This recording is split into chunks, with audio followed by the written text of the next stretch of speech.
retrouve aujourd'hui pour une petite vidéo sélection, vous l'aurez vu dans le titre, donc c'est parti, on y va.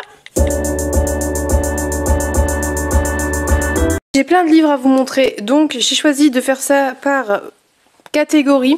La première catégorie, celle que je vais faire aujourd'hui, et si vous voulez les autres, vous me le signifierez en commentaire, ça va être fantaisie et réécriture. C'est le plus gros morceau pour la simple et bonne raison que c'est ce que je lis le plus actuellement, donc forcément c'est là où j'ai le plus d'exemples. Comme j'ai beaucoup d'exemples et que j'ai envie de vous proposer, à l'inverse de d'habitude, un grand choix de lecture, là l'objectif c'est pas de rentrer dans les détails, c'est que vous ayez un grand choix de lecture. Je ne vais pas rentrer du coup forcément de manière logique dans les détails de chacune de ces lectures, dans les résumés de chacune de ces œuvres, de manière à être concise, rapide et pouvoir vous présenter plein de choses dans un temps pas trop long, histoire que ce soit pas trop pénible. C'est parti, on y va avec le premier livre. Je vais commencer avec une lecture que j'ai adorée, que j'ai lue maintenant il y a un certain temps et que je ne possède pas, mais une très jolie édition collector est sortie récemment et je pense que je me la prendrai puisque je n'ai pas ce livre. C'est Le Chant d'Achille de Madeline Miller. Le Chant d'Achille, c'est une réécriture de la guerre de Troie. Ici, concrètement, on est du point de vue de Patrocle. C'est Patrocle qui est le narrateur principal de cette histoire et donc on se place du point de vue littéralement de la relation amoureuse. Donc c'est assez évident, c'est un livre avec des personnages gays, avec des personnages homosexuels qui sont dans une relation tous les deux, même si c'est une relation très particulière, ils sont dans une relation et du coup c'est quelque chose d'important dans le récit, c'est pas juste une anecdote si vous voulez.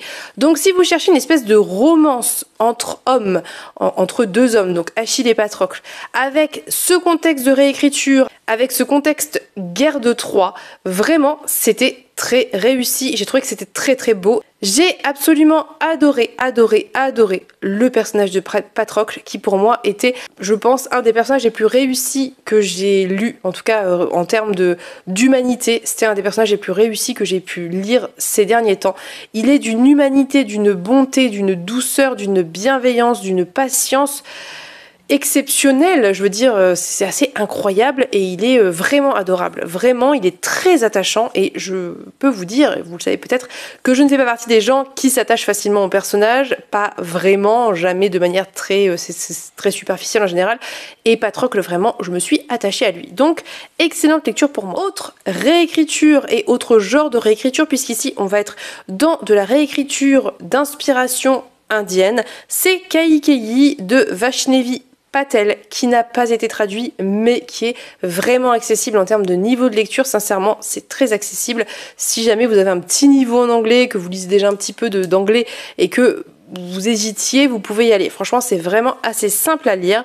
Kaikeyi, pourquoi je le mets dans cette sélection Mois des Fiertés, lecture du Mois des Fiertés, parce que Kaikeyi est un personnage qui est asexuel, elle le dit, elle l'explique, elle est pas aromantique puisqu'elle a une relation romantique, mais elle est asexuelle, elle n'a aucune attirance sexuelle, aucun désir. Alors elle pour le coup elle est à 0% de la chose vis-à-vis de son compagnon, mais elle a des sentiments pour lui et je trouve que c'est une représentation qui est très intéressante et même si ce n'est pas le cœur de l'histoire, même si ça ponctue l'histoire en fait et ça reste assez présent et de manière subtile, intelligemment faite. Et pour moi, vraiment, c'était très réussi et je trouve malheureusement qu'on voit encore trop peu de représentation de personnages asexuels et c'est le cas ici et c'est une lecture au-delà de ça que j'ai adoré pour l'aspect sororité.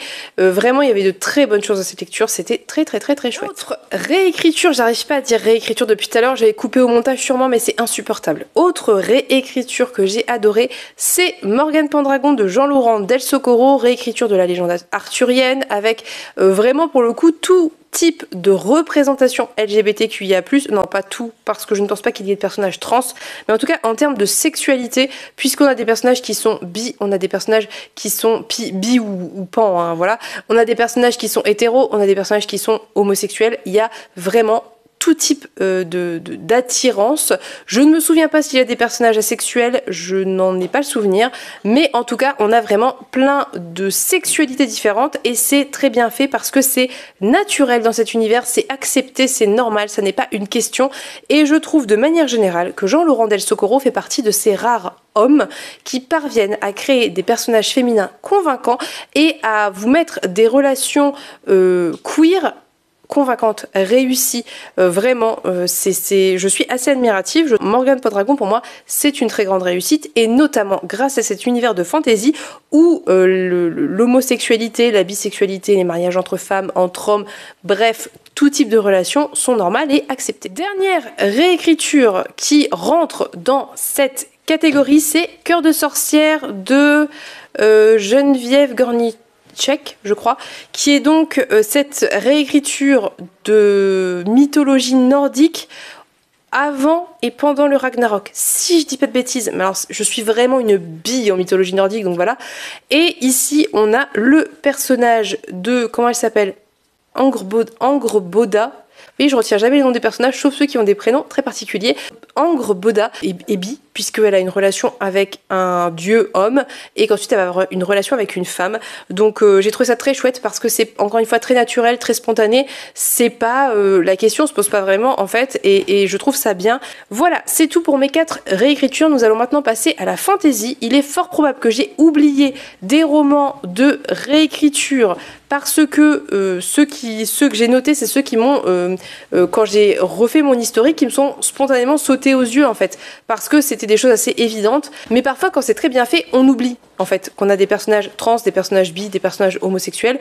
Du coup, ça passe en second plan, et c'est tellement bien intégré dans l'histoire que voilà, j'ai pu oublier. Donc n'hésitez pas à me dire ça en commentaire si vous avez des réécritures, quelle que soit la mythologie, avec des représentations LGBTQIA+. Nous allons maintenant passer aux fantasy. Vous allez voir qu'on a différents types de fantasy. Première saga que j'ai adorée, qui était très réussie encore une fois, c'est Les Contes Fracturés d'Alix E. Harraud. J'en ai parlé récemment, puisque j'ai lu le 2e et dernier tome de la duologie assez récemment, et j'ai adoré. Les Contes Fracturés, c'est pas de la réécriture de contes, je le redis, c'est vraiment l'utilisation du conte, de la structure narrative du conte, et de ce que ça implique socialement, hein. C'est pas de la réécriture à proprement parler. Bref, on a des relations saphiques, et c'est très chouette, c'était très réussi, j'ai beaucoup aimé. Je trouve qu'Alix E. Harraud, de manière générale, réussit très bien à représenter des relations entre femmes, et c'est vraiment une très bonne chose. Ensuite, j'ai noté Les Enfants Indociles de Shannon Maguire, puisque on a un personnage trans, on a un garçon trans, déjà c'est une certitude, et j'ai hâte d'avoir l'histoire qui sera dédiée à ce personnage, parce que il était vraiment très intéressant dans le premier volume, je l'avais beaucoup aimé.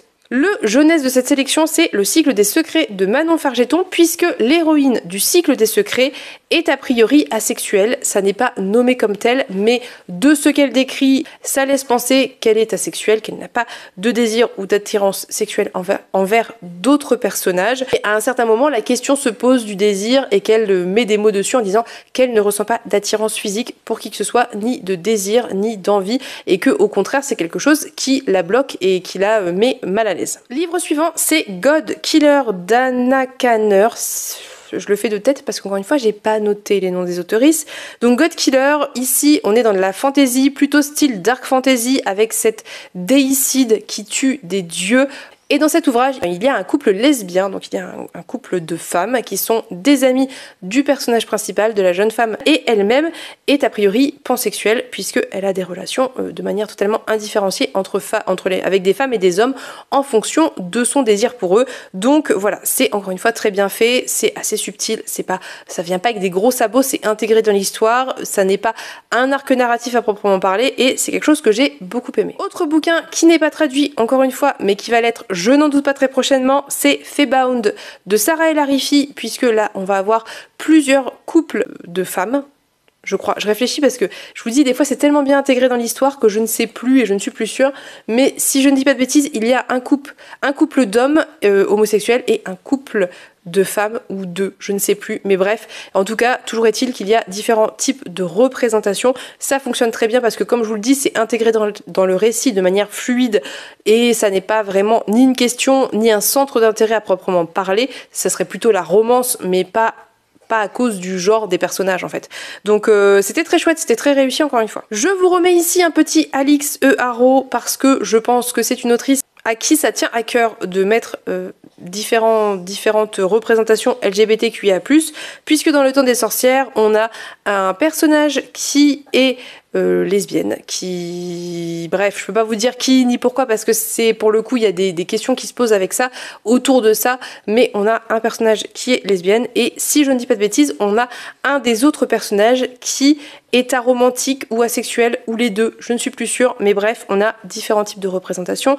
On a aussi de manière, c'est un peu un personnage secondaire, mais c'est intéressant, une femme trans. Donc voilà, ce livre regorge quand même de représentations ponctuées dans le récit de manière voilà plus ou moins subtile, des personnages plus ou moins principaux ou secondaires, mais c'était très chouette. Je trouve ça aussi, encore une fois, très bien fait et très important. Dans Legend and Lattes de Travis Baldree, on a une romance entre femmes, relation saphique, encore une fois, ça n'est pas un secret, c'est dans le pitch de base, hein, voilà, il y a une romance entre deux personnages féminins, très réussis encore une fois, que j'ai beaucoup aimé, et le personnage principal est a priori lesbienne, puisque dans le préquel, on a une autre romance avec un autre personnage féminin, donc très belle représentation, très réussie. Dans Le Chant des Cavalières de Jeanne Mariem Corrèze, qui est donc de la fantaisie... Comment on pourrait décrire ça? C'est un peu de la c'est particulier le Chant des Cavalières parce qu'on est dans une espèce de fantaisie où on suit, c'est un petit peu si vous voulez dans le prieuré de l'Oranger, vous voyez l'ordre du prieuré de l'Oranger, voilà, c'est un peu ça le Chant des Cavalières en gros, sauf qu'il y a des conflits entre les différentes factions de cavalières en fonction de où elles viennent. Bref, c'était très chouette, moi j'ai beaucoup aimé, même si j'ai trouvé la fin un petit peu abrupte et un peu rapide. J'ai aimé, j'ai adhéré à ce texte, j'ai bien aimé l'écriture, et on a encore une fois un couple de femmes dans ce livre. Je réfléchis s'il y en a d'autres, mais il y en a au moins un c'est sûr, et des personnages qui ne sont pas la protagoniste principale, mais qui sont quand même des personnages assez importants du récit, donc c'est plutôt chouette et je tenais à le souligner. Autre récit, et là ça vous semblait assez évident parce que pour le coup c'est même dans le récit, vous lisez le résumé, vous le verrez tout de suite, c'est les archives des collines chantantes, puisque l'Adelphe Chi est non-binaire. Voilà, c'est un personnage non-binaire qui en traduction est genré de manière un peu aléatoire ou alternative, je sais pas trop, entre féminin et masculin, et à travers les différentes histoires, je crois qu'on a différents types de relations. Dans le 1, si je ne dis pas de bêtises, il me semble qu'il y a une relation saphique entre deux femmes, et je crois que c'est le cas plus ou moins dans tous les tomes, donc si jamais vous avez envie, que ça vous tente, tentez les archives des collines chantantes. En plus ce sont des novellas, ça se lit très vite. Autre livre qui va vous sembler une évidence, c'est Celle qui devint le soleil, puisque encore une fois on a un protagoniste principal qui est non-binaire, on a aussi un autre protagoniste, comme je vous le disais la dernière fois dans une de mes dernières vidéos, qui est eunuque, donc qui n'a pas choisi, mais il y a aussi tout un traitement du genre et de la perception sociale du genre qui est intéressante dans cet ouvrage, et on a au minimum une relation saphique entre femmes. Je crois qu'il y en a plusieurs, mais encore une fois je n'en suis pas très sûre, mais une pour sûr, et en plus qui était assez réussie, qui était vraiment très intéressante. Donc voilà, je vous laisse découvrir ça. C'est un livre que j'ai adoré, vous le savez, c'est de la low fantasy historique avec un grand H, qui ne peut pas plaire à tout le monde, mais avec moi ça l'a fait, j'avais adoré. Dernière recommandation de fantasy dont j'aimerais vous parler, et je sais que j'en oublie plein, donc je fais appel à vos recommandations, n'hésitez pas à me dire ça en commentaire. C'est Meute de Karine Rehnberg. Alors là, on est vraiment dans ce type d'ouvrage qui pour moi est une pépite dans les représentations, dans la diversité, parce qu'on a vraiment tout type de personnages et que c'est totalement intégré à l'histoire, à l'univers, et que ça n'est jamais questionné. Vraiment, c'est juste un état de fait, c'est comme ça, et c'est très réussi, puisque on a un personnage asexuel pour sûr, on a des relations homosexuelles, femmes, hommes, enfin voilà, sans aucun doute, et on a aussi d'autres représentations de personnages, avec notamment un personnage en situation de handicap. Je ne me souviens plus s'il y a des personnages trans, mais c'est pas impossible, mais encore une fois, il y avait tellement de représentations différentes et c'était tellement bien fait, intégré qu'on l'oublie en fait. Enfin, je veux dire, c'est pas mis en avant, c'est juste comme ça que c'est possible que j'oublie des choses, mais en tout cas, dans tous les cas, lisez Meute parce que vraiment, c'est une réussite. Il va sortir en poche bientôt, je crois. C'était vraiment un des meilleurs livres que j'ai lus depuis que j'ai ma chaîne. J'ai adoré cette lecture, je ne peux que vous la recommander pour les raisons que je viens d'évoquer concernant les représentations et la diversité, mais pour plein d'autres raisons aussi. Voilà, c'est une pas très grande sélection, je suis allée très vite, j'en suis désolée. Si vous voulez mon avis plus détaillé, n'hésitez pas à me le dire en commentaire, je vous remettrai les liens vers les vlogs où je parle de ces lectures, si ça peut vous intéresser. Sachez que je n'ai sélectionné que des lectures que j'ai aimées ici, donc il n'y a pas de livre que j'ai pas aimé, donc vous pouvez a priori y aller les yeux fermés. Mais encore une fois, si vous voulez vraiment avoir mon avis plus détaillé, je pourrais vous remettre ça en barre d'infos. Dites-le moi en commentaire, voilà, tout simplement. Puisque si je ne veux pas que la vidéo dure 4 heures, je dois être assez rapide et concise sur les résumés. Il y en a que j'ai pas du tout résumé, mais je pense qu'il y en a plein aussi que vous connaissez de nom, dont vous avez déjà entendu parler parce qu'ils sont très connus. Et voilà. Si ça vous intéresse, j'ai une petite sélection pareil concernant la SF, un petit peu plus courte, mais j'ai aussi quelques contemporains et quelques livres fantastiques, donc je pourrais compiler ça en une seule vidéo si jamais ça vous tente. Dites-moi ça en commentaire, puisque moi je suis absolument ravie de partager ça avec vous et je compte sur vous pour me faire des recommandations de votre côté. Voilà, sur ce, je vais maintenant vous laisser pour cette vidéo. Je vous souhaite à tous et toutes une très bonne journée, je vous fais de très gros bisous et on se dit à bientôt pour une prochaine vidéo. Bye bye!